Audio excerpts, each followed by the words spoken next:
ভয়ঙ্কর রাস্তা। তো এইখান থেকে শুরু হচ্ছে আসল ট্রেকিং ভাই, আরামসে দেখো, ভয়ঙ্কর রাস্তা।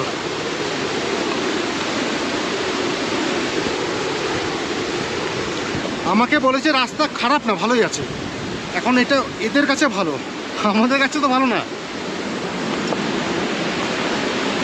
রাস্তা কিন্তু খুব একটা চওড়া তা নয়, মানে একজনই যাওয়ার মতন।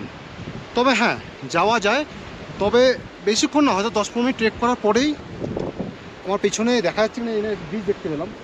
ব্রিজটা দিয়ে আমাদেরকে নদীর বাঁ দিকে যেতে হবে, তারপরে ওখানে কিছুটা, মানে এখান থেকে হয়তো আর বেশিক্ষণ নয়, হয়তো আধা ঘন্টা।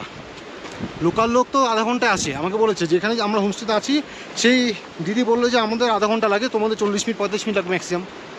চলো ঠিক আছে। তবে অদ্ভুত অদ্ভুত, এখানে এলে এটা কিন্তু না এলে মিস করো, বড় মিস জান্সকারে।